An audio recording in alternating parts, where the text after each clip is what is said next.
Okay, so I'm just going to jump right in. I think I'm used to talking to this crowd after just a couple of glasses of wine, so I know what that feels like. But now it's a couple cups of coffee. I don't know what that, or maybe both. So we'll see how you guys react to the different drinks tonight. But anyway, happy to welcome you guys here. My name is Ned Spang. I'm an associate professor of food science and technology and the director of the Robert Mondavi Institute. Thank you guys all for coming.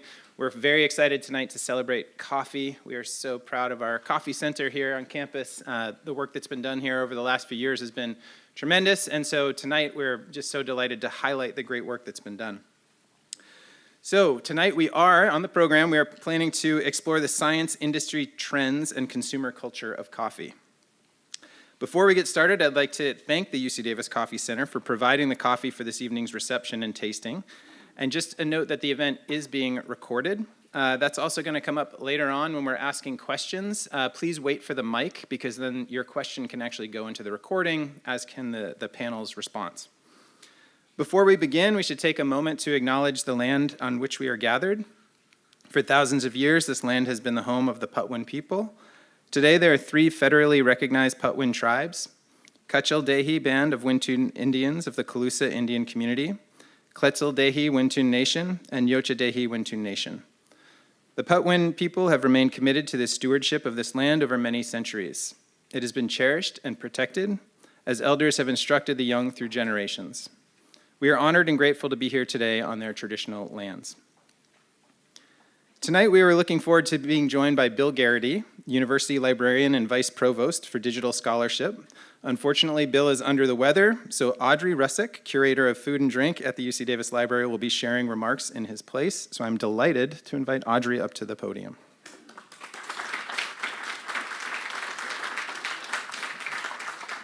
Thank you, Ned. I'm not Bill, and unfortunately, and I know he's really disappointed not to be here tonight. So, Bill, I hope I do justice here. Thank you, Ned, too, for those opening remarks.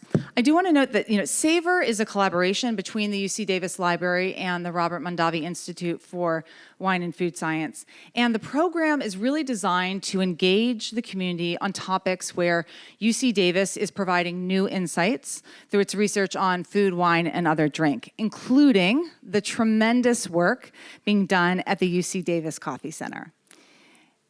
At the library, we support the university's research leadership by building world-class collections that encompass all aspects of the history and science of agriculture, food, and drink. And this week, we could not be more delighted to announce the addition of 3 landmark collections that together tell the story of coffee that are donated by 3 of our speakers here tonight.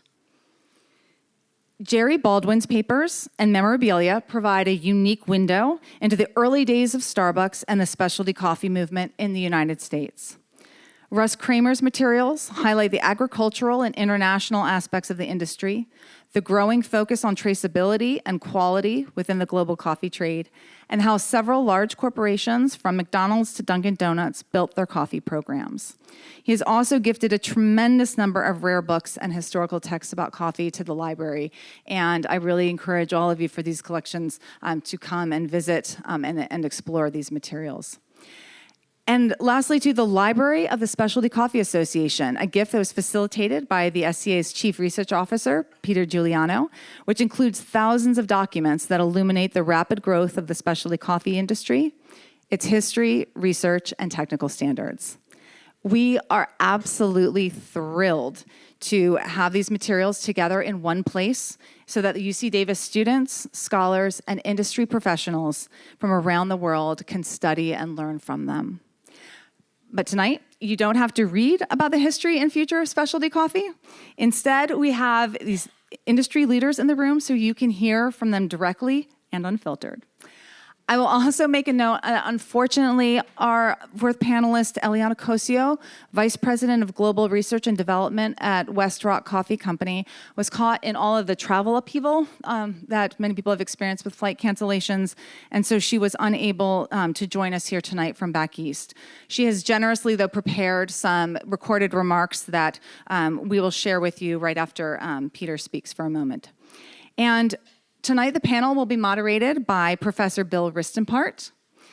Bill is the esteemed Child Whitaker Endowed Professor of Chemical Engineering and founding director of the UC Davis Coffee Center, which, as you know, is a multidisciplinary research and education effort focused on advancing coffee science. His research focuses on transport phenomena, colloid science, electrokinetics, and electrohydrodynamics, and food science. Most importantly, though, I think, is that he keeps me well caffeinated. So, before we turn things over to Bill, though, it is my great pleasure to introduce one of our panelists, Peter Giuliano, who will provide historical context for the story of specialty coffee that we will explore tonight. And then right after Peter closes his remarks, we will play Eliana's contribution and then turn over to the panel. Thank you. Peter, please.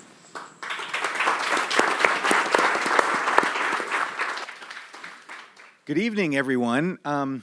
What a pleasure to be here and to be talking about coffee in this place. I'm just so excited. And when I was invited to be here, which I was thrilled to, I was asked if I could please give some historical context about coffee. And so I said, sure. And I said, how long can I have? And they said, 6 minutes. So I give you... if you want to show my title slide, A Social History of Coffee in 6 minutes. I'm going to do the best I can, but I'm going to have to go quickly. So in the next slide, we'll see every coffee story has to start in this place. This is Southeast Ethiopia, and it's where coffee evolved in the first place, in the mountains that are on one side of the Rift Valley of Africa. And in the next slide, you'll see what that place looks like. This is coffee's native habitat. If you can see those big, tall forested trees in the background, if you look below them, you see the coffee trees. And that's how coffee grows wild in these forests in Ethiopia. This is actually a nursery where local people are pulling coffee out of the forest and planting it in a clearing in order to start growing it. And this is coffee that you can buy to drink. It's called semi-forest coffee. It's coffee that's grown in the forest. And in the next slide, you'll see what coffee consumption in Ethiopia looks like. This is the traditional Ethiopian coffee ceremony. It's a way that coffee is consumed in Ethiopia and has been for hundreds of years. And in this ceremony, a woman, it's always a woman, a senior woman in the community, starts to prepare the coffee by roasting it first, then pounding it into powder, brewing it. And while she does that, people gather and to drink the coffee, but also to exchange stories and news and things that are happening in the community. So already at the very earliest time, we start to see that property of coffee not only being something that we drink, but something that we use as a locus of social intercourse.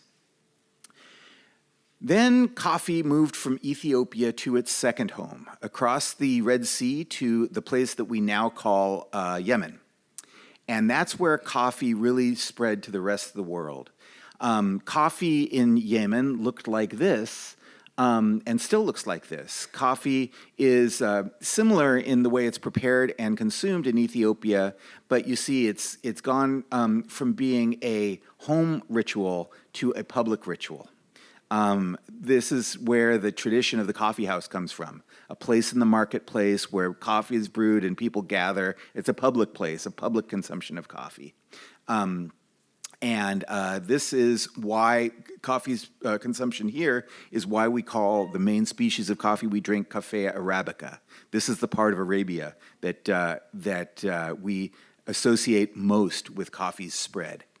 And speaking of coffee's spread, coffee went in two directions from Yemen. The first direction is coffee's consumption, which spread northward through Arabia into the Eastern Mediterranean and into the Ottoman Empire. And it's that way, through the Ottoman Empire, that Europeans first got exposed to coffee, and so they started to consume it in the Turkish style. So we still talk about Turkish coffee today. That's because of the Ottoman Empire. Coffee also spread, this is what early coffee consumption in Europe looked like. You can see how the waiter there is dressed up in Turkish garb. He's making reference to coffee's Turkish history. But everybody else, this is the beginning of the Enlightenment era, when people were coming together in coffee houses instead of ale houses. And the conversation is much more coherent when you're talking over coffee rather than over ale.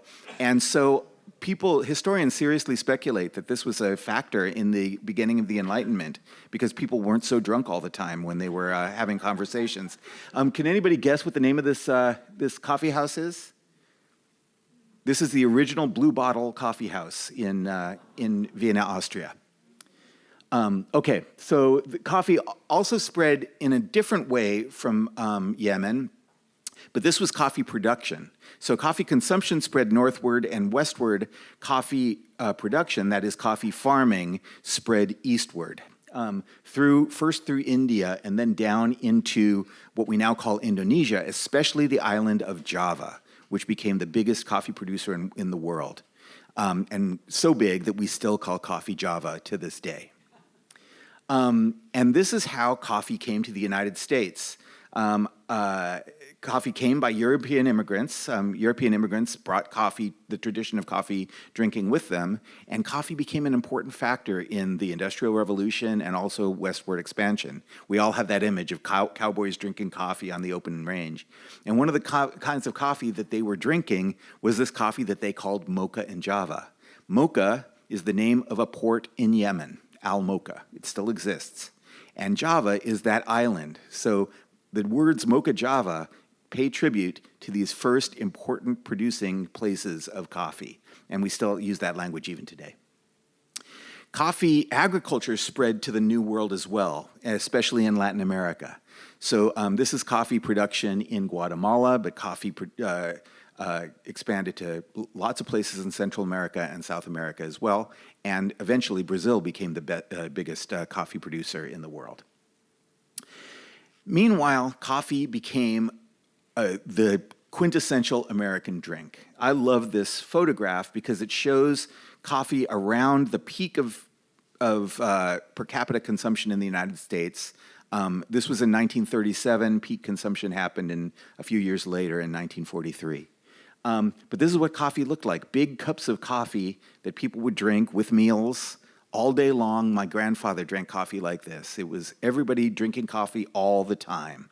And that's how coffee was until the mid-century. But then also in this picture, you can see a hint of the biggest challenge that coffee faced during this time. Can anybody guess what it is?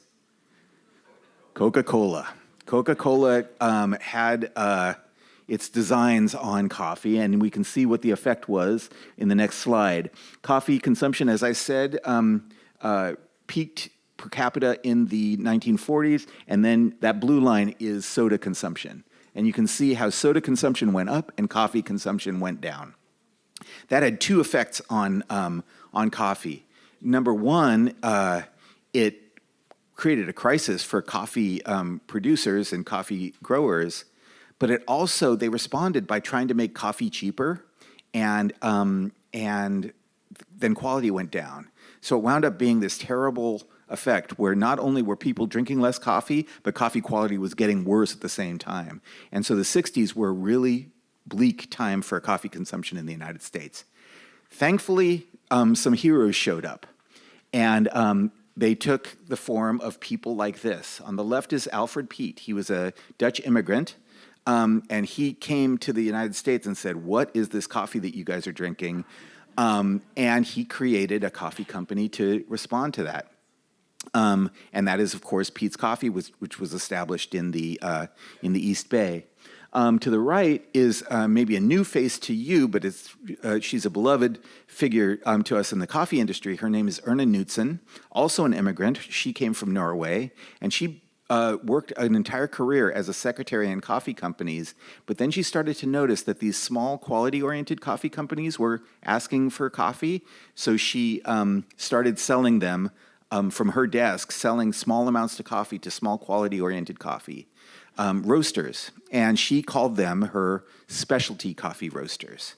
And that became the name for the response to the commodity coffee conundrum a generation of coffee companies that were dedicated to better quality and making more delicious coffee. That here's some of the companies that we associate with the specialty revolution in coffee. Of course, Starbucks and Peet's are the ones that are very familiar. Panikin was my alma mater from San Diego. Coffee Connection in Boston, PJ's Coffee in New Orleans, Coffee Bean and Tea Leaf in Los Angeles, and several others. These were the pioneers of a response to commodity coffee, and they called it the specialty coffee revolution. This happened in coffee production as well. Just at the same time as these coffee companies were revolutionizing coffee consumption, coffee farms also responded. This is La Minita, which is one of the first coffee farms that developed an identity of its own, sort of like a wine vineyard that people could know and actually say, I like coffee from this place. And that was an innovation, really, for the coffee market. So this is the period that we call specialty coffee. Now, then that happened in, say, the 60s through the 80s. Then there was a generation, people like me, and this person. This is Trish Rothkeb. This is a picture of her in the very early 90s, working her job as a specialty coffee roaster near San Francisco. And she, like me, were young people in love with this idea of specialty coffee. And pretty soon, we started to establish companies of our own, specialty coffee companies of our own. And there was another generation, a successive generation of coffee companies, and with different kind of names and different kinds of ideals, but this is the next generation of coffee companies. And Trish herself, writing an article for the Roasters Guild, identified that we could apply a sort of a feminist history framework to this, and she thought of the first coffee generation as being the first wave of coffee, the specialty guys as being the second wave, and then our generation being the third wave of coffee. So this period is now known as the third wave of coffee, and it's the generation that I am part of. The mention of a third wave invites the question, well, what's the fourth one going to be about? And I think this illustrates this. This is coffee, the number of coffee shops in the United States from 1991 to 2024, and you can see it's been a rapid increase. And of course, I think all of us have seen this, the proliferation of coffee shops in all of our hometowns and the cities and everywhere. They're everywhere nowadays. So the fourth wave might actually be a tidal wave of coffee shops. And this is the people that are driving this wave. And this is the next generation of coffee producers, and they're different from the preceding generations. On the left is Sarah Nguyen. She runs a Vietnamese-style coffee company called Nguyen Coffee Supply that's totally focused on being Vietnamese-style coffee. And she roasts Vietnamese style, she sources Vietnamese coffee, and she promotes Vietnamese style of coffee consumption. That's Ulysses Romero. He started a company called Terra Mia Coffee in Los Angeles that's focused on being a Latin American style coffee shop. It is about being Latino in all of its forms. Instead of taking inspiration from Italy, like many of the previous generations of coffee companies did, he looks to Mexico as being the inspiration for his coffee shop, and they're growing like crazy. On the right is Emmy Beth Quanson, who has a coffee company in Ghana, who's doing a West African-style coffee shop, coffee company. And so that's how the next wave of coffee companies is growing. They're growing through diversity in approach. Not anything like the previous generations. They're finding their own way through specialty coffee. And finally, this diversity is showing up in the way that we the kind of coffees that we're exposed to. We're getting new species. This is a coffee species called Stenophila, which never was really consumed commercially before, but now we're looking at it as a source of more interesting flavors and different growing regions. There's also new processes, many of them borrowed from the wine industry. This is an anaerobic style fermentation coffee, which is directly borrowed from wine to try to develop new flavors in coffee. And then finally, new beverages. This is my favorite new beverage. This is a horchata latte, which is a cold coffee with horchata, which is Mexican-style rice milk. It is delicious. it's cold, and you'll hear about how cold coffee is growing quickly, but it typifies the kind of new flavors that we're seeing in coffee. So that's a glimpse at some of the future that we'll see in specialty coffee. Okay, how'd I do? Yes. All right, thank you.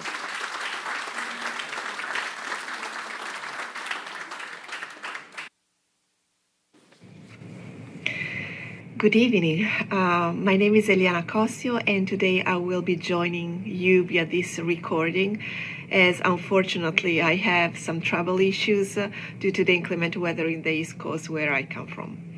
I'm very honored to be part of this expert panel, and I would like to thank UC Davis again for the invitation.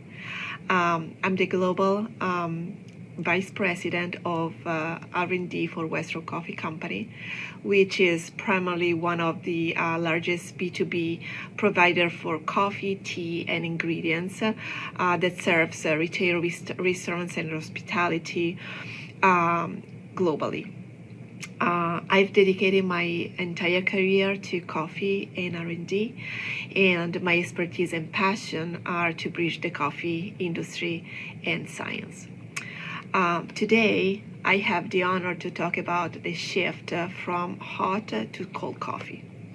Post-pandemic, we have seen a remarkable shift in how consumers experience coffee. It's no longer just about hot coffee in the morning, but cold coffee is expanding rapidly and spanning from specialty craft brews to everyday convenience formats. What's driving this evolution is a broader transformation. Consumers are moving from purely quality-driven choices to experiences that offer connection, ritual, belonging, and sustainability. Coffee today is much more than caffeine. Cold coffee is often translated into ready-to-drink formats that is taking distinctly premium turn as well. Consumers, especially millennials, are embracing cold brew, flash brew, gentle brews formats that can grab and go in a can format or in a bottle format. Advances technology and product innovation are helping translate coffee quality beverages into convenience and on-the-go formats. Among the ready-to-drink formats, we are seeing growth of product where coffee is just one of several ingredients. So functional coffees are taking off, and we are seeing beverages that are able to support hydration and focus and protein intakes and energy or collagen supplementation. Many of these drinks are flavor-driven. They are indulgent, tapping into nostalgia, seasonal trends, and global flavor inspiration as well. What is interesting in those trends, they are gaining traction both in coffee shops and in a home format, showing how versatile and culturally relevant coffee-based beverages have become. I was mentioning before customization, which is always driving consumer consumption. It looks very different between, it depends on whether we are talking about specialty coffees consumer or everyday coffee consumers. For specialty coffee, innovation primarily starts at origin and belongs to origins. Consumers in this segment look for unique flavor profiles that are developed through specific fermentations or processing methods at the green coffee level.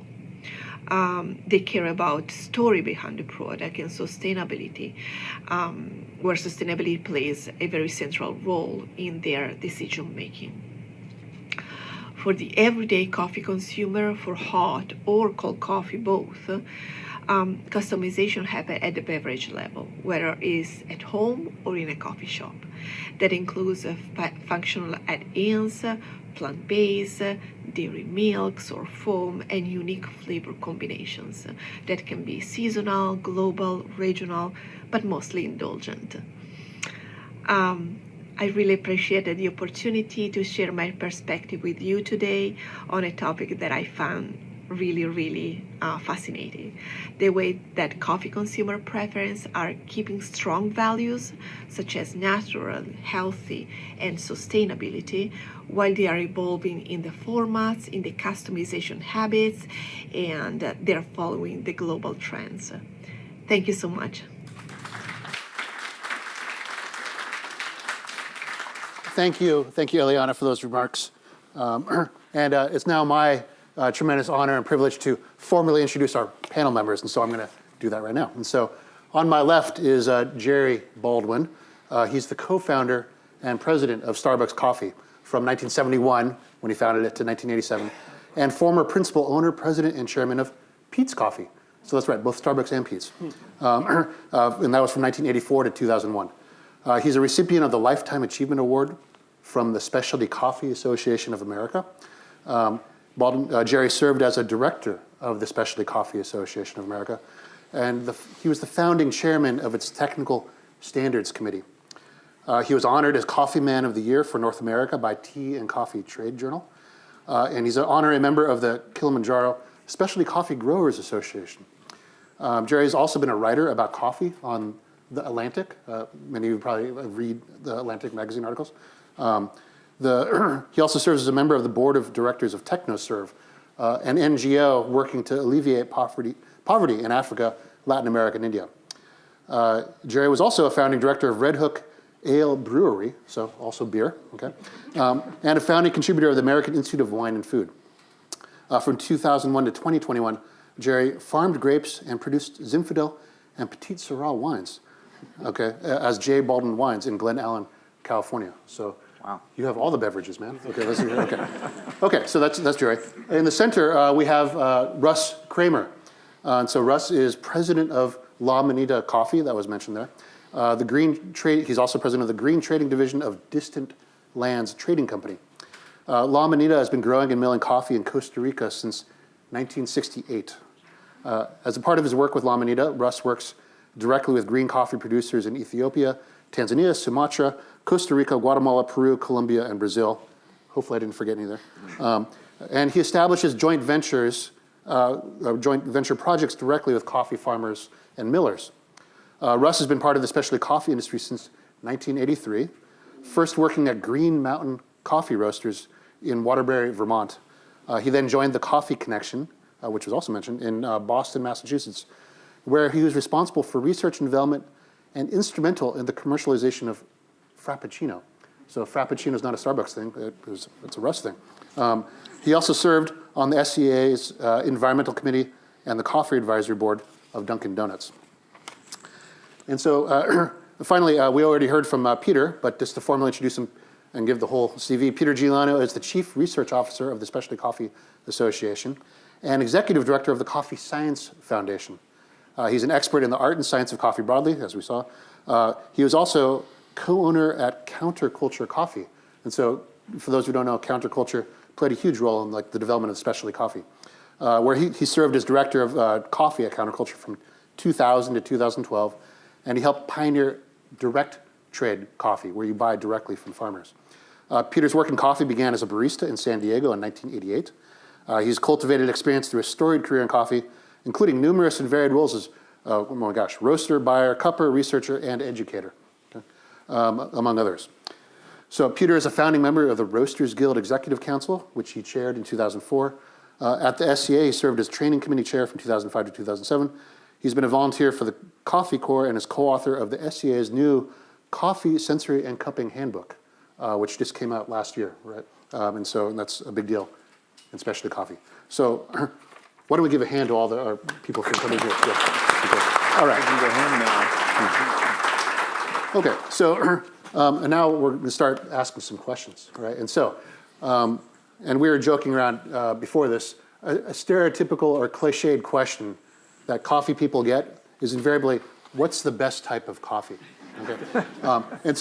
And we're not going to ask that, at least not yet.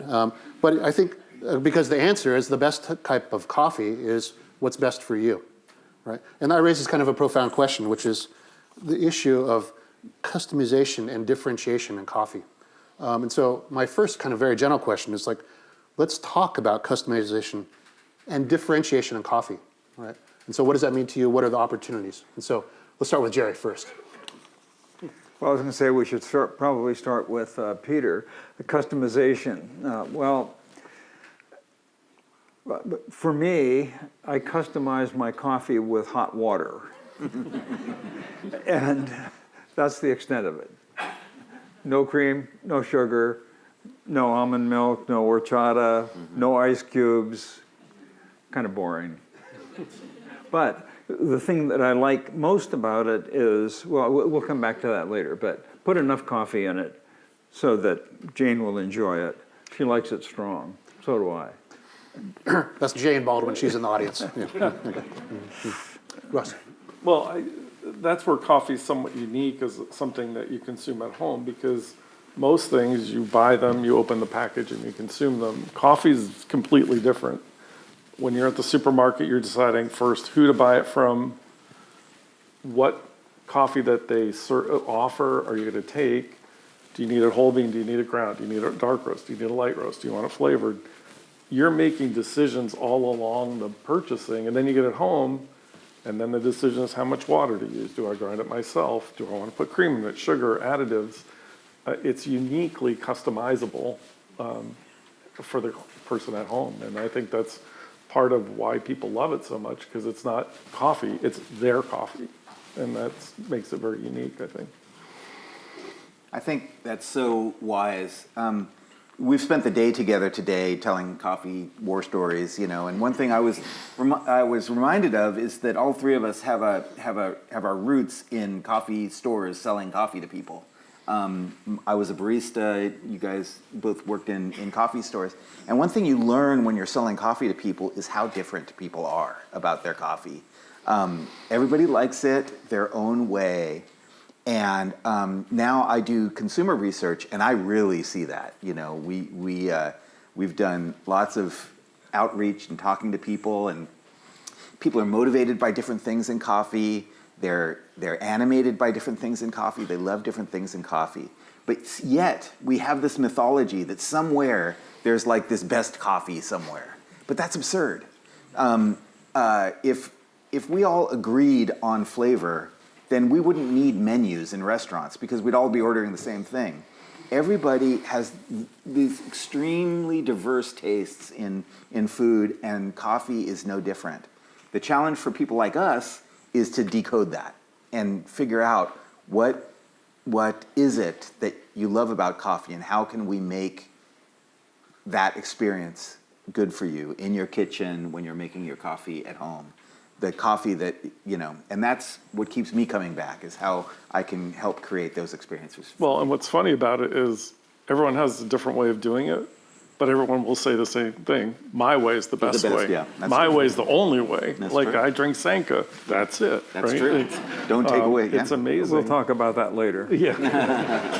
But I remember, like with George Howell at the Coffee Connection, his thing was, I'm going to make the coffee 20% stronger than anybody else. Mm-hmm. And if they come to the store 5 days in a row, I got them.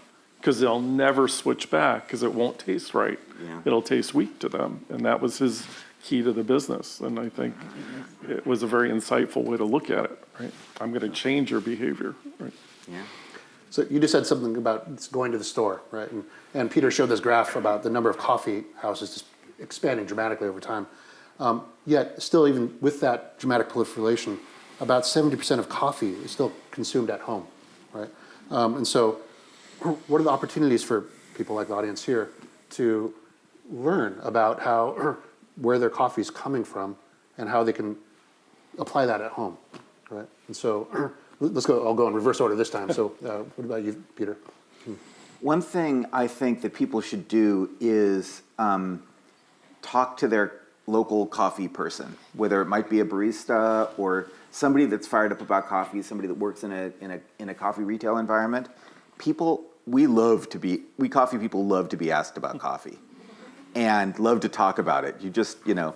We have to kind of hold back because people don't always want to talk about it. So anyway, that's one thing that I love being asked. My neighbors ask me, like, what kind of coffee grinder should I buy and stuff like that. And anyway, that's a good place to start, I think. Well, and I think with the internet now, it's so much easier to research. Yeah. Like you can look around and find what are the people doing it differently, and what are the taste attributes I want. But more important, or equally important, is who's producing this and where is it coming from, and do they care? And I think that's a big, for everybody here, ask where your coffee's coming from. Yeah. It's the work of human hands. Find out whose hands it was, and who's doing it right and who doesn't care. I mean, the biggest thing you can do as a consumer is be educated and reward producers for quality. And the only way to do that is to understand where is the coffee coming from. Sorry. Yeah, well, I would amplify that with the proliferation of coffee shops, there are very few coffee beans any longer sold in those shops. You know, when we began, our only business was coffee beans.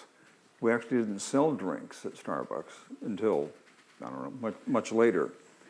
And so if you want to know now, you have to go to another source, because the people who are in stores now are trained how to brew coffee and serve it, rather than where it came from and all the rest of it. So fortunately, we all have computers. But I think something that's changing, and you didn't break it down, but I think a lot more of the stores that you go to now are independent. And the owner of a coffee shop Good point. intrinsically cares more about the coffee that they're buying versus just the manager of a Starbucks, right? Right. So I think you are getting a more educated coffee experience now when you go into an independent store than maybe just walking into a Starbucks and getting a latte, which I think is fantastic for the industry, and it's fantastic for the consumer, because there's much more choice out there now. So I've always been fascinated by what you just said, Jerry, that like, you know, you walk into a Starbucks in the 70s and you couldn't get a beverage, right? You're buying beans, right? And so that's a big shift. Another big shift over the past 15, 20 years has been the shift to, you walk into a grocery store and there's a huge section now of cold brew, what in the industry we call RTD, ready to drink coffees. And so I think, Peter, you already alluded to a few, but like there's new flavors coming out. And so what type of new RTD, or just more generally, if you just comment like on this RTD, the explosion of cold brew, and what do you see, where do you see that going? In another 5 years, are there still going to be even more cold brews for, like, what's going to happen? I cannot answer that question. Okay, next. Okay. I would like to think that it will decline, and this is a wave that's passing. And Why do you say that? because if I look back at the last 50 to 100 years of coffee, it always comes back to a cup of coffee. And that's what the core of what coffee's all about, is tasting what the farmers are producing. And if I didn't believe that, I wouldn't be in the industry. And converting it into a cold beverage with a bunch of sugar and caramel in it is just, it's great because people are drinking coffee, but that could be anything, versus a cup of coffee that you buy at a Peet shop that was sourced by a really good team, and it's a perfect cup of coffee, will always be the core of what people go back to. I believe that. I'm applauding internally right now. Okay. Yeah. Peter, what are your thoughts? I have a slightly different view, and every May, I look forward to this. Every May there is a day in early May where it's iced coffee day for me, and that is when I start drinking iced coffee, and I do that every day until September. And my morning coffee is iced coffee, not hot coffee, and I love iced coffee, sort of like. I think we've all got some cold brew coffee here, which is without sugar, without milk. It's coffee and it can be a special thing, cold just as well as hot. I agree that, ready to drink coffee especially is more commonly dosed with lots of sugar and milk, and that's a problem for a lot of reasons. But coffee, I believe that cold coffee can be just as special as hot coffee can. And here's what's interesting. I've gone on record, somewhat controversially, as saying by 2035, I think that more Americans will be drinking coffee cold than drinking coffee hot. Coffee will have shifted from being a hot beverage to a cold beverage in the minds of most people. And the reason I think that is because that seems to be how beverages happen. We used to be a hot tea drinking country, and we are no longer a hot tea drinking country. We drink iced tea now. We used to drink hot liquor drinks and hot wine in this country, and we barely do that anymore. Now we drink everything cold.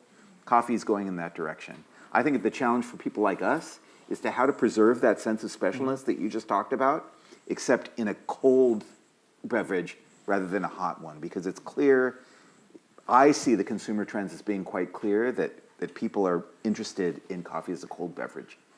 Well, it may be that your research will help Peter, because up to now, the only way you could make cold coffee stable was put a bunch of sugar in it. Right. So if you actually want to taste it the way, at least Russ and I want to drink it, is you got to get the sugar out, and it's not shelf stable. Right. But it reminds me, when we started, we gave coffee away, we didn't sell it. We would give them a cup, a 5-ounce cup in porcelain, and it would be hot, and they would take a sip, and it's really strong. This is 1971. As we're doing. But the third sip, they say, hey, this is pretty good. This is black coffee, just made well in a siphon or a vacuum pot at that point. And so, come on by and, in a few years and we'll have a cup of coffee. Yeah, and the good thing about having 3 panelists is you get 3 different views, but I just go back to the aromatics of the coffee. Yeah. Right?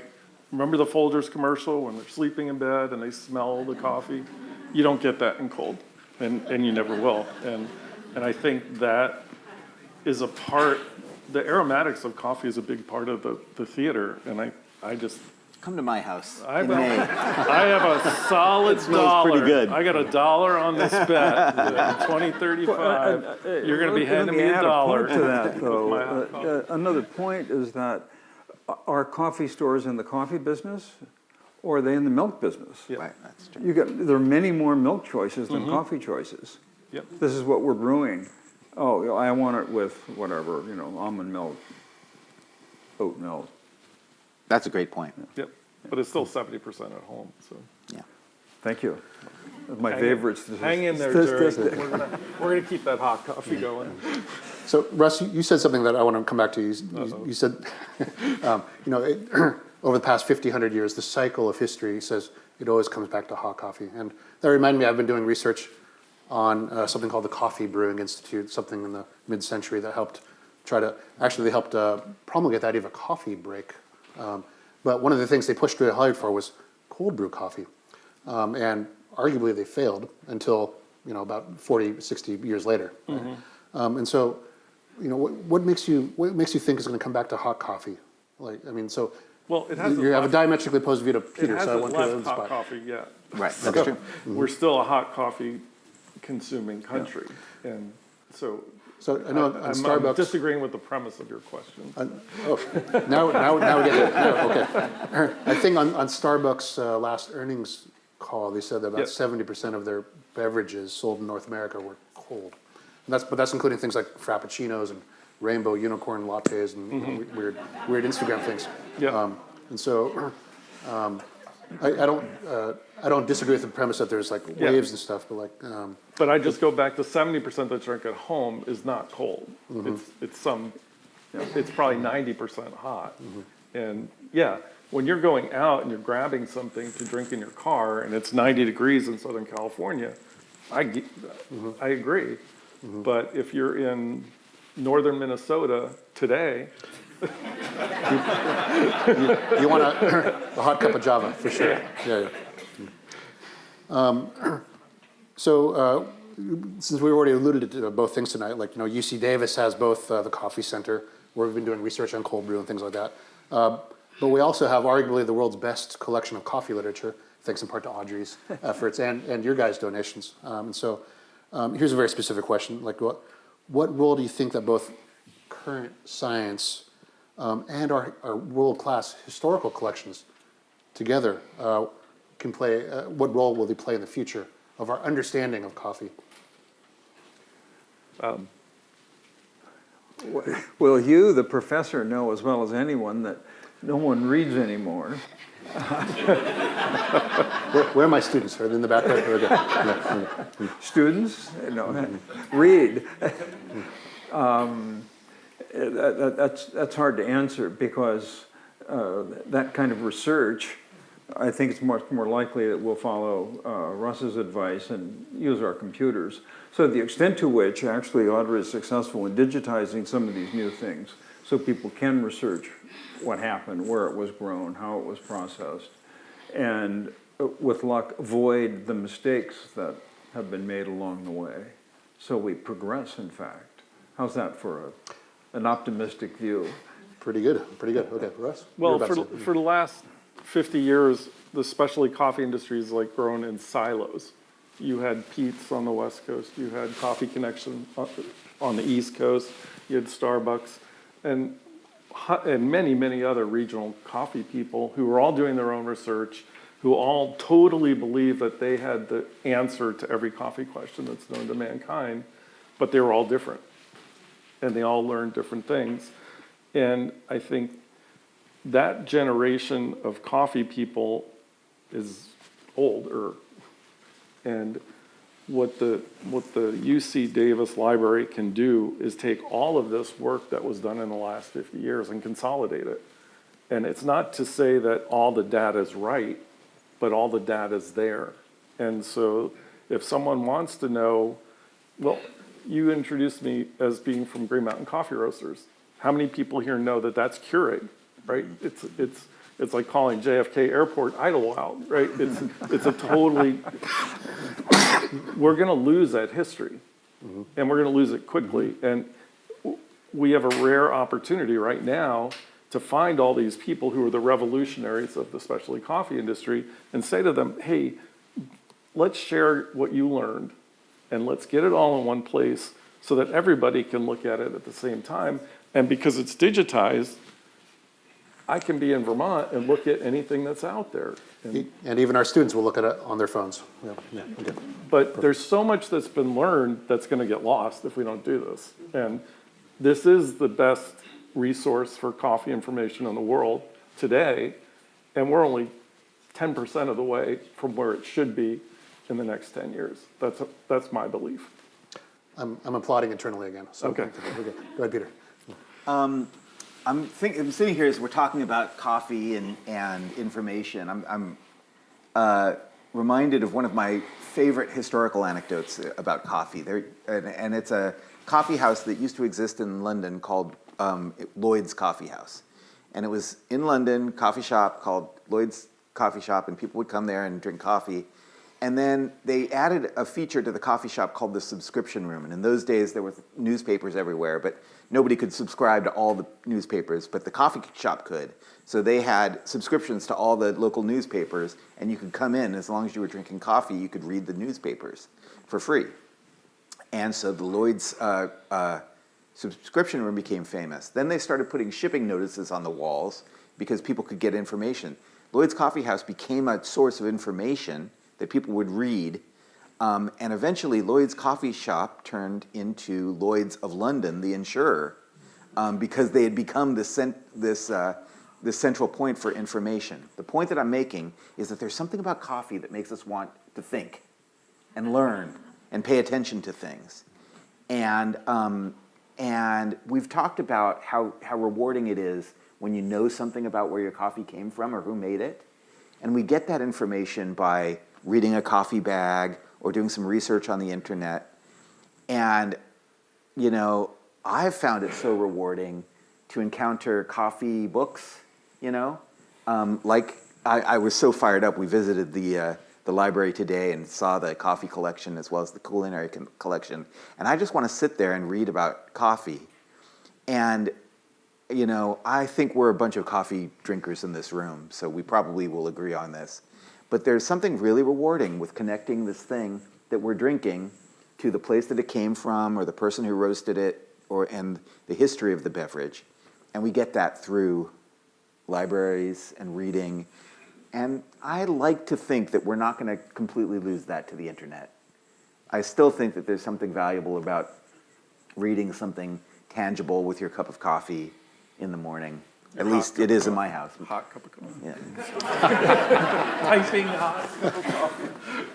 Well, your point earlier today, Peter, that coffee is a social beverage. I mean, imagine we just sit down and have a cup of coffee together. What an idea. Yeah. So, Peter, you mentioned Lloyd's, which made me think of money, which made me think of my next question. Okay. So changing gears a little bit, something that's been in the news a lot has been the price of coffee, right? So coffee prices have gone up a lot. And so here's just a very general question. Is there a price crisis in coffee?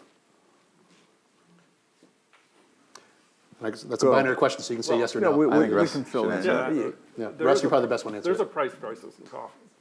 Producers have not been rewarded for what they do.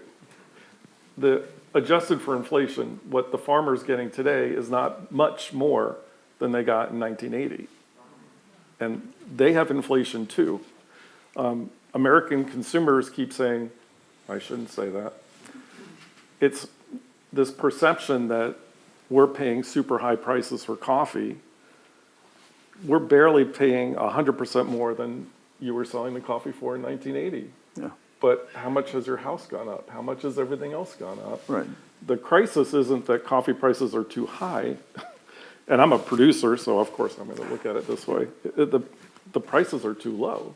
I mean, if we don't deal with it, kids aren't going to want to be in the coffee industry. That's the worldwide crisis right now. I know climate is a crisis, but the bigger crisis today is people and getting kids to continue their family farms, finding people to pick the coffee, making it an industry where people in origin can succeed.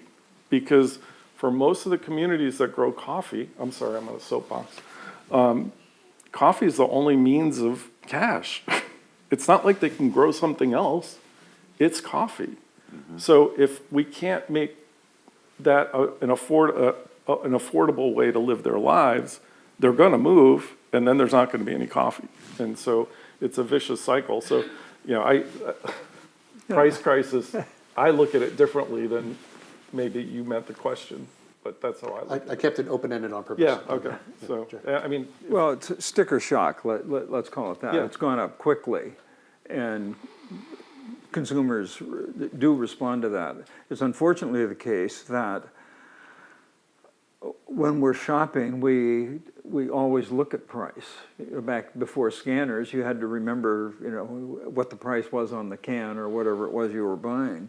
But and right now prices are higher. But what's very interesting to me is the price segmentation. I mean, you can make these little things like on Amazon where you can compare. If you look at the cost per unit, you can see this huge range, and you can see specialty shops now where you can go in and, somebody we know well, but him aside, 12 ounces of coffee is $25. And if somebody looks at that for a pound of price, they say, a pound of coffee, that seems like a lot, especially since they were buying it a few years ago for $17.50. So it's the adjusting to new realities that's hard. I mean, and a lot of times that consumption will drop as prices go up, and then it comes back to your point. We're a coffee nation. yeah, I mean, coffee is relatively inelastic. Yeah. You're going to get your cup of coffee. You might get a cheaper cup of coffee. Well, when I had to raise the prices over $2 a pound, I thought we'd go out of business. And I'm not kidding either. Peter, what are your thoughts? I think that it's definitely true that there's been a little bit of a roller coaster with coffee prices this year for both consumers and the coffee industry. But if you take a historical perspective, Russ is absolutely right. Coffee, there was this period, if you look at it historically, the period between like 1930 and now has been this cheap coffee time, when coffee was extraordinarily cheap. In the middle of the century, we had these nickel cups of coffee that people felt entitled to. And that was an anomaly. 50 years earlier, coffee wasn't that cheap for people. So coffee got cheap, and I think we're out of that period now. But at the same time, that's driving some really other interesting things that are happening simultaneously. I got an Uber from the airport today, and I was talking with the driver, and she found out that I worked in coffee, and she's like, "Oh, do you know about Philippine coffee?" Because she was Filipina. Yeah. And the Philippine coffee industry is growing like crazy right now. They're growing more coffee in the Philippines. They're consuming more coffee in the Philippines. Same exact thing is happening in China. And so coffee is changing. It's changing the places it's being grown. It's changing the places it's being consumed. And that's going to lead to these price fluctuations and adjustments that surprise us. But it's fascinating for me to know that we're living through a little bit of coffee history right now as we change all the dynamics. Yeah. So you just mentioned China, and I've had the privilege of going to China a couple times to see the coffee culture there, and I will tell you that there's a lot of innovation happening there. And so how many of you guys have heard of an orange juice Americano? Okay. Yum, yum. Okay, a few of you, yeah.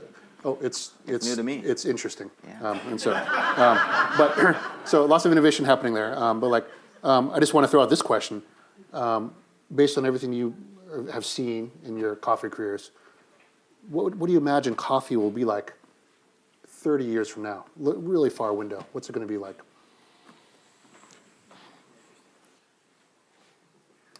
Tough one. No, Peter should start. Oh, okay. 'Cause Well, he's it'll the be most cold. optimistic. Won't be sold in But the I north. no, but I actually agree that I don't with Russ that there's something special about the ingredient coffee itself. These fashions and flavors come and go. You know, the cool drink. You know, and again, I look at through history. There were coffees that were fashionable in Vienna that would seem as bizarre as the orange macchiato. So Americano. I'm sorry, whatever. Yeah, okay. That stuff will change. I do think the ingredient will stay central, and that will be interesting. I think the coffee's property as a social beverage will stay, but how will that look? I do think it will be cold. I do, and at least consuming it. But other than that, I also think that there's a lot of legs in this idea. I think that prepackaged coffee, what we call ready-to-drink coffee, will get better in quality, and people will be attracted to that more. But yeah, that's what I think. Yeah, I think you're going to see a separation of true specialty coffee from all the other coffee. And true specialty coffee is going to be significantly more expensive than it is today. And then the others will stay, because like China coming in is a low-cost producer, right? The sad part about that is there are origins that will disappear, that won't be able to compete, or they'll just become like a boutique, like Hawaiian Kona. So Costa Rica will be a small little terrazoo area, but they're not going to be able to compete at the prices that China coming into the market and other mass producers coming in. It'll destroy that middle market for those origins, like Kenya, Costa Rica, Ethiopia. I'm not trying to be pessimistic, but I'm trying to be realistic. Continue to change. Yeah, well, I want to turn it around and point out that only about 30% of specialty customers grind their coffee at home. I want to enlist all of you. Let's talk about quality for a second. It has no definition. It's just a bunch of attributes. None of us can actually tell you what it is, but we all know what it is when we just look at it. So let's just say we should all work at improving coffee. You could grind it yourself. You could put that Keurig machine in the closet. You could, just all those single serve things that are so convenient. Put that away Grind your coffee, smell it, taste it, enjoy it. Have one with your friends. And remember when neighbors used to come over for coffee? Try it. Okay, so one last hard-hitting question before we open it up to the audience for questions. And I kind of started by saying the cliched question is, what's the best cup of coffee? And so I'm going to ask you guys, what's your individual best cup of coffee? I stole the question from you guys. So just quickly, what's your favorite cup of coffee? What's your go-to? Well, Jared. I've got a pretty long answer to that. Well, we have time. We have an hour, right, Audrey? Okay. So it'd be ground fresh. It would be pretty strong. I would follow the CBC recommendations and use, that would be, let's say in quart terms, 2 ounces of coffee per quart, or 60 grams per liter if you're going that way. It's fresh, it's ground. You guys taking notes? And don't make a whole pot and then come back to it 2 hours later. Make enough to drink, let's say, the next 15 minutes. Well done. Okay, Russ? It's volatile. It is volatile. Okay. Well, the best one's the next one, right? Okay. Always. No, I mean, for me, it's a single origin, do a pour over, take a minute and just read about where it came from, and then think about it while you're drinking it. It's not just something hot that you're pouring into your mouth. It's something that should be celebrated. It's the work of people, and you should celebrate the people who produced it and at least give them some thought when you're drinking a cup of coffee. I mean, obviously you're not going to do that every cup. Sometimes you just need caffeine. Yeah. Then you get a cold brew, right? Yeah. But sometimes you just want to smell it and enjoy it. And a pour over just makes it very easy, and it doesn't take that long, really. Well, that's how I make my coffee every day, is a little pour over thing that I have in my kitchen. And every time somebody asks me about my favorite coffee, sometimes I say stuff like, that's like asking a parent who their favorite child is. But the real answer for me is coffee from a place called Yirgacheffe, Ethiopia. It is a special place for me. It's the place where coffee came from in the first place, but it also tastes amazingly good. And I love it. And I want to tell the world I love it. And that's what I make, and sometimes I make it hot, sometimes I make it cold, but I always make it myself in my kitchen, and I smell it as I'm grinding it, and it's a beautiful thing. And one more thing, I want to have it with a person. The coffee, sometimes I have it by myself, and that's beautiful, but there is something about coffee that makes you want to share it with people. And, we've been talking about coffee all day today at the library and with students and stuff, and we keep coming back to this thing about people. And I say that a lot about coffee. Most people start drinking coffee because of the caffeine, and then they realize it's not about the caffeine, it's about the flavor. And then they drink the coffee for the flavor, but then they realize it's not about the flavor, it's about the people. And that's true for me about coffee, is it really is less about a cup of stuff and more about a connection that I have with the rest of humanity. Yeah, and we have, for us, we have hundreds of people come visit our farm in Costa Rica every year, and I have that unique opportunity to sit on the porch with a cup of coffee on the farm with 4 or 5 people and to drink it and just talk. Yeah. And it's something I think that's lost in the U.S. a lot. Yeah. I was just there. I was at La Minita 2 weeks ago, and I can attest to that. It was a beautiful experience, for sure. Okay, thank you, gentlemen. And so now we're going to open it up to the audience for questions. And so, as a reminder, please wait for somebody to hand you a microphone. Everything's being recorded, so don't ask a question until we call on you and have a microphone in your hands. And so, who would like to ask a question? Oh, this gentleman here, I guess.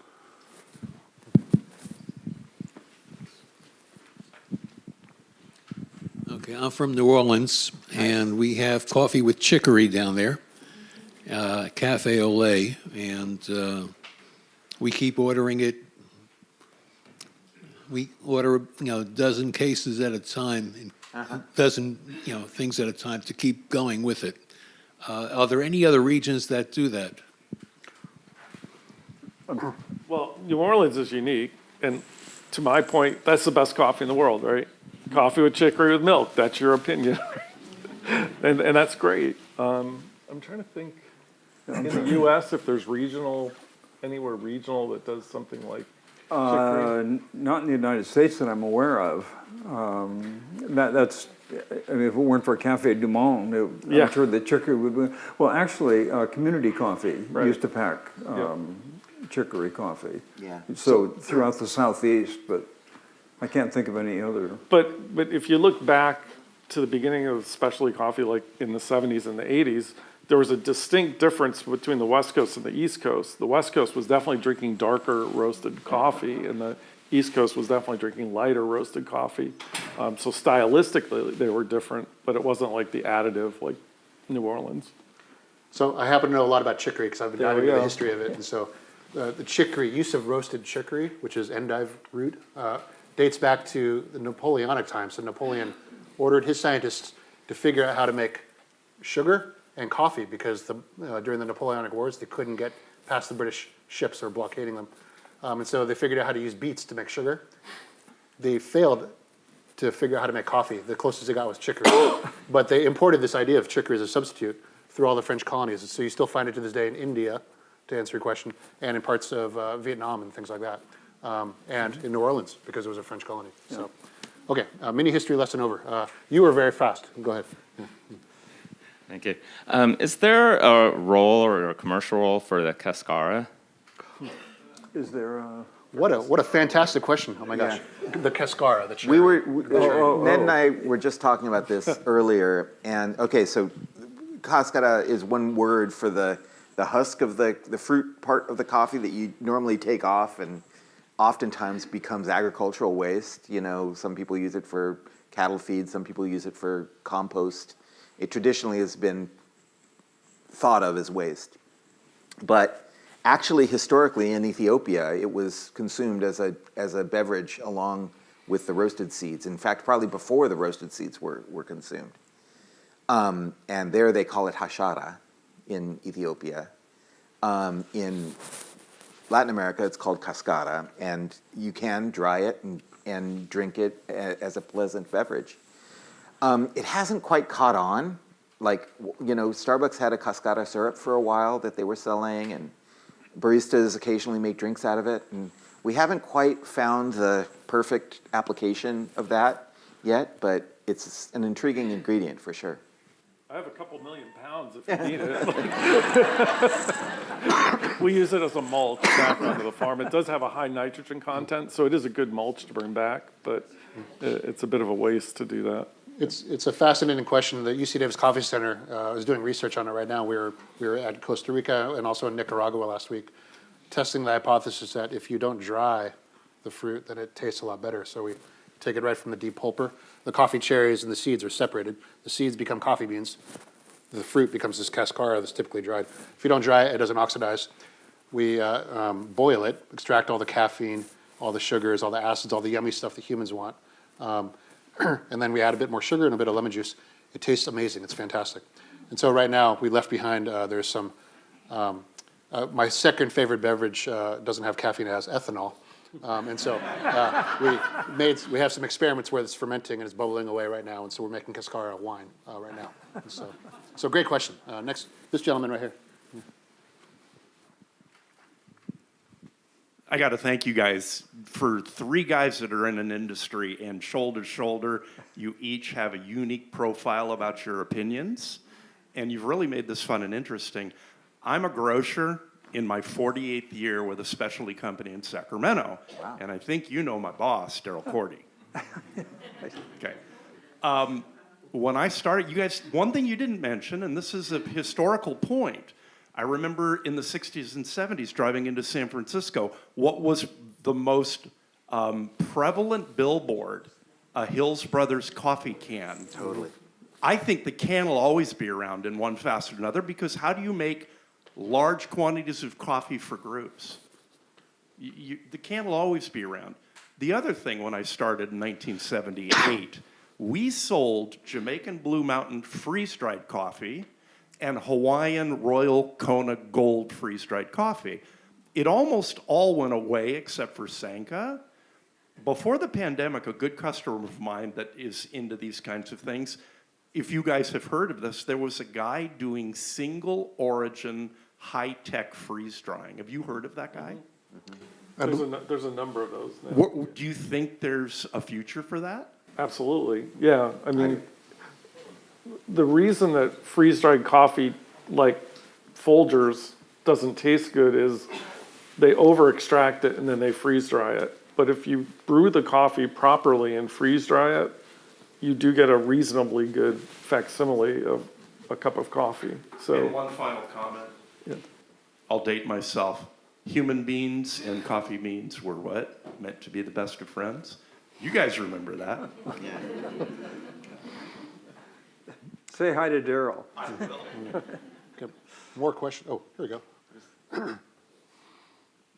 For the three of you, in drinking your coffee, does the cup, the style of it, the material from which it's made have any role or impact or on your enjoyment of the coffee? Well, does the style of brewing have an impact? The cup itself. Oh, the cup itself. Well, yeah, interesting, actually. Well, at a visit to La Minita many years ago with the prior owner and Russ, we tried to figure out whether there was, like wine, the right cup. This went on for hours. But I think the answer is, and one of the reasons that coffee is so much more difficult than, let's say, wine, is that the taste is changing as the temperature changes. So if you wait around for a half hour, it's a completely different beverage than the one you started with when it was hot. And then when it gets to Peter's temperature, God knows what you've got. I will take it in a slightly different direction. First of all, as these guys have already shown, you ask a coffee person about this question and they will start to tell you about their favorite coffee cup or glass or whatever. So it matters a lot. The question is, why does it matter? And some people have these functional theories, but I'm here to tell you about this really interesting field of science that's growing a lot. It's called cross-modalism. And cross-modalism.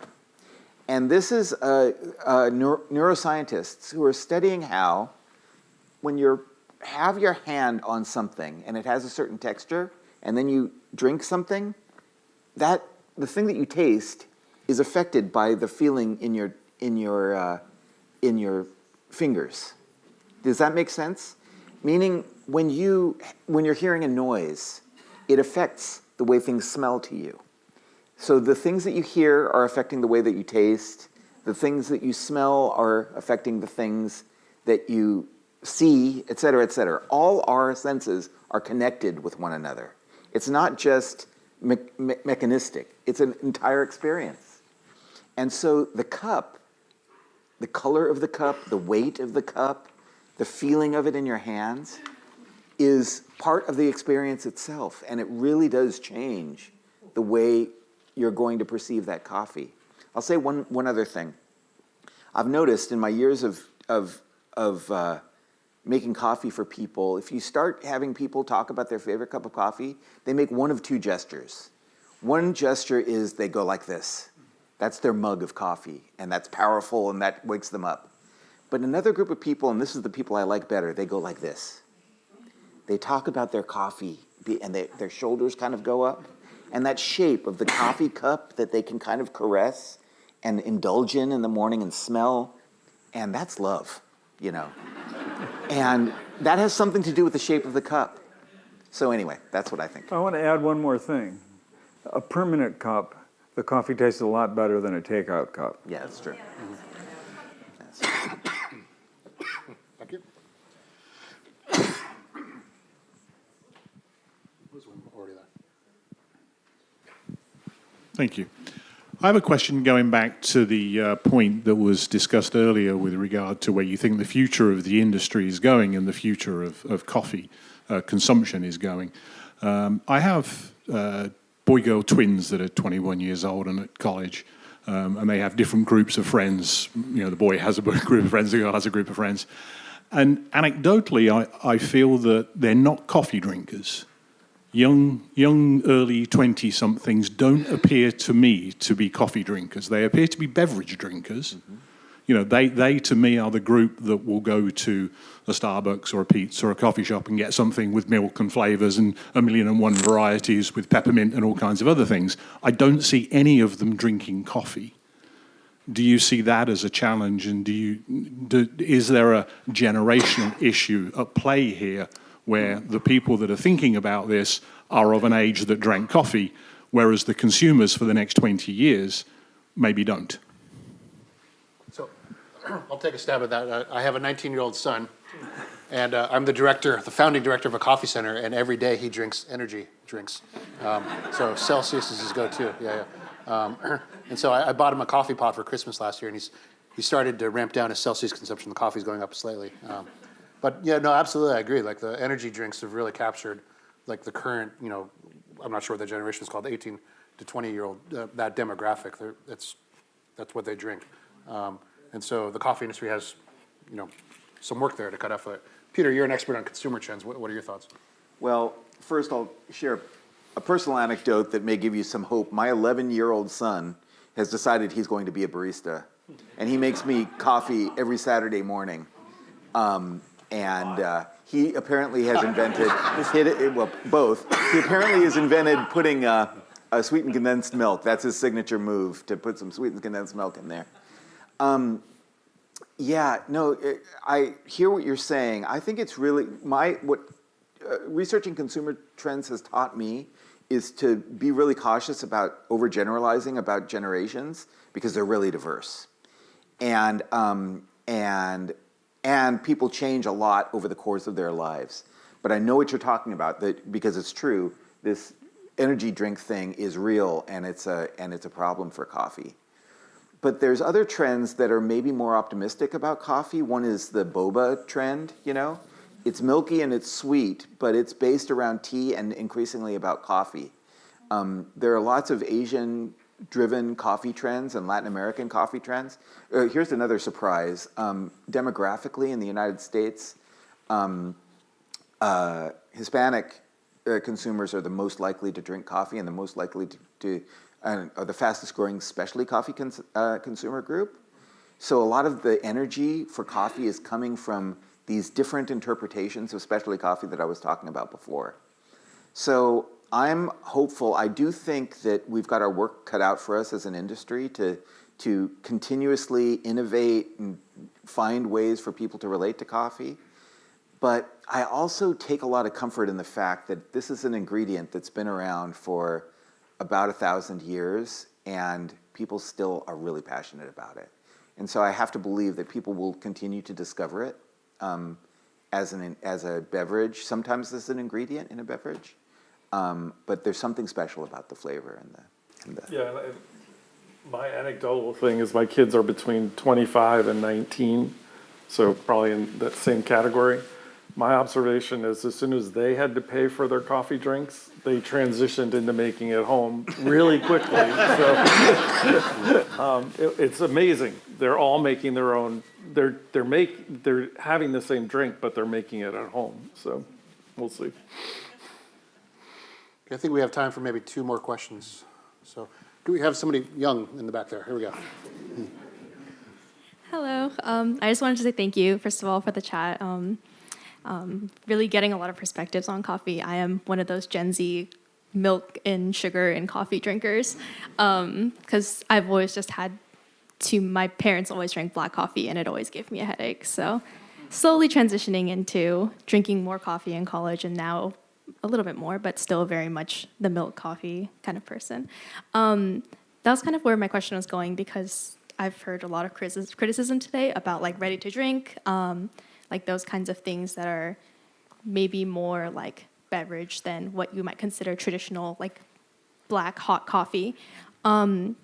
I guess like what I wanted to ask was, what are some areas in like ready-to-drink coffee, I guess more convenient or those kinds of forms that you might find to be most lacking, or areas that you could see a lot of improvement in the future? Because for a lot of people, especially younger people, those ready-to-drinks coffees are our first introduction. Like I started drinking the Starbucks Frappuccino Mocha, like the little glass bottle ones in high school because I was taking late night classes and I wanted to get some caffeine. Yeah, just to quickly, and I'll let you talk. I'm not criticizing ready-to-drink coffee drinks at all. If you're drinking coffee in any way, shape, or form, God bless you. All yours, Peter. Well, I mean, yeah, I share that opinion. I also want to share, I don't know about you guys, but I started drinking coffee milk before I drank, hardcore, straight coffee too. I don't think, you'll hear, sort of coffee veterans like us talk about how we like our coffee strong and straight, because we do. I mean, that's kind of where you wind up. But the path to get there is often via milk. I think ready-to-drink coffee is great. I think it's a improving product in terms of its quality. I don't think there's anything wrong with milk in coffee. I do worry about sugar, because people can consume a lot of sugar, and that's causing a health crisis. And I think we really need to take that seriously as a coffee industry, that we're dealing sugar to a lot of people who are consuming a lot of it.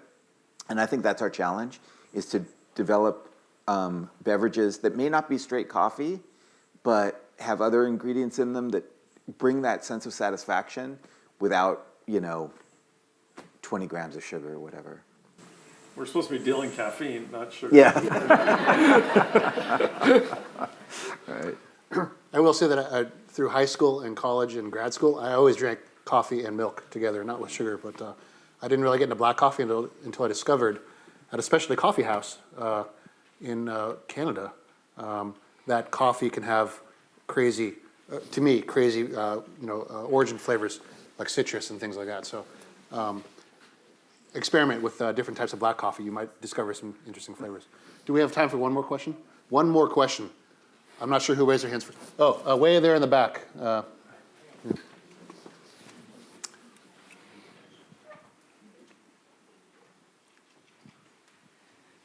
have to ask an animal-related question since we're here at UC Davis. I recently learned about shade-grown versus sun-grown coffee in the context of birds and the certification of bird-friendly coffee, which I was not able to actually find at my local Whole Foods or Nugget. So I'm curious, where do you see people, I guess, in the industry considering cultivation practices, that are helpful for wild and migratory populations? Is that even something that's on most consumers' radar at this point? Russ, this is all you. There was, a few decades ago, the Smithsonian Migratory Bird Association was really pushing bird-friendly coffees, and that certification was around for a while, but it really sort of lost traction. The one that's out, I think, personally, that's the most logical and probably addresses what you're talking about is Rainforest Alliance certified, the frog, because it's focused on the production, it's focused on the farm, it's focused on, it's not focused on economics, it's focused on exactly what your concern is, which is animals. And coffee is being grown in places it was never meant to grow ever. And I don't care how much shade you put over your coffee farm, it is not great habitat for birds. Great habitat for birds is when coffee farms reserve part of the farm as natural forest. And that's something that's hugely encouraged by Rainforest Alliance. So if that's your thing and you can't spend a lot of time studying where the coffee's coming from, look for that frog. And I'm not a spokesperson for them, but in my career, they're the most logical, easy way to find coffee that is probably better for animal habitat.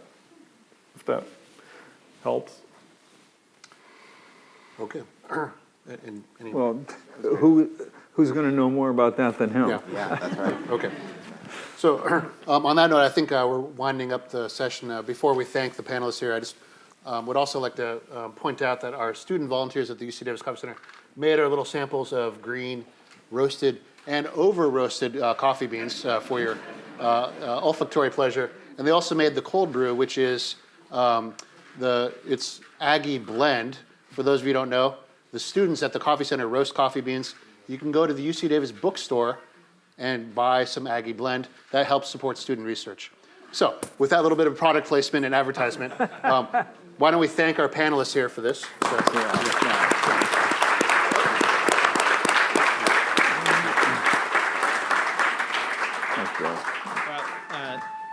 Thank you guys so much. That was really incredible, and the amount of coffee knowledge we have in this room right now is really amazing.